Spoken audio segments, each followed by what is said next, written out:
દેશમાં કોરોનાની મહામારી વચ્ચે મોંઘવારી આસમાને પહોંચવા પામી છે અને પેટ્રોલ ડીઝલના વધતા ભાવોને લઈને આમ આદમીની કમર તૂટી જવા પામી છે। ત્યારે આમ આદમીનો અવાજ બની કોંગ્રેસ બહાર આવી છે અને પેટ્રોલ ડીઝલના વધતા જતા ભાવોના વિરોધમાં બેનરો સાથે વિરોધ પ્રદર્શન કરવામાં આવ્યું હતું। જોકે કોંગ્રેસીઓનો વિરોધ શરૂ થાય તે પહેલા જ અઠવા ચોપટી પાસેથી પોલીસે તેઓની અટકાયત કરી છે। કોરોના કાળમાં વધતી જતી મોંઘવારીને લઈને આમ જનતાની આર્થિક મુશ્કેલીઓ વધી રહી છે અને તેમાં પણ પેટ્રોલ ડીઝલમાં થઈ રહેલા અધધધ વધારાને લઈને લોકો પાયમાલી તરફ આગળ વધી રહ્યા હોય તેમ લાગી રહ્યું છે। તો દેશભરમાં પેટ્રોલ અને ડીઝલના વધતા જતા ભાવ વધારાના વિરોધમાં કોંગ્રેસ પક્ષે સૂક્ષ્મ મુદ્રામાં ઊભા થઈ લોકોનો અવાજ બુલંદ કરવાની કામગીરી શરૂ કરી હોય તેમ લાગી રહ્યું છે। દેશભરમાં પેટ્રોલ ડીઝલના વધતા ભાવોને લઈને કોંગ્રેસ દ્વારા વિરોધ પ્રદર્શન કરવામાં આવ્યું હતું, જે અંતર્ગત સુરત શહેર અને જિલ્લા કોંગ્રેસ દ્વારા પણ અઠવાગેટ ખાતે પેટ્રોલ અને ડીઝલના ભાવ વધારાના વિરોધમાં બેનરો સાથે દેખાવો કર્યા હતા।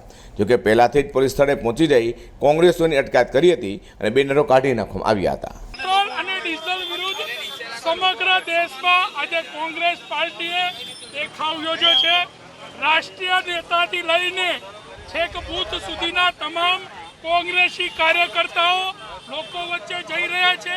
પેટ્રોલ અને ડીઝલમાં થયેલી ડ્યુટીની વધારા વિરુદ્ધ આજે પણ તમે જોઈ રહ્યા છો 30 પૈસાનો આજે પણ પેટ્રોલ અને ડીઝલમાં વધારો થઈ રહ્યો છે। લોકો આવી મોંઘવારીમાં 100 રૂપિયા પેટ્રોલ અને ડીઝલ જે લઈ રહી છે એના વિરુદ્ધમાં કોંગ્રેસ પાર્ટી સમગ્ર કાર્યકરો જે બૂથ લેવલથી લઈને રાષ્ટ્રીય પ્રમુખ સુધીના તમામ કાર્યકરો આજે લોકો વચ્ચે પેટ્રોલ અને ડીઝલના વિરુદ્ધ જઈ રહ્યા છે। પેટ્રોલ અને ડીઝલના ભાવ હાલ 100 રૂપિયા નજીક છે, ક્યાંક 100 ને પાર પણ કરી ગયા છે।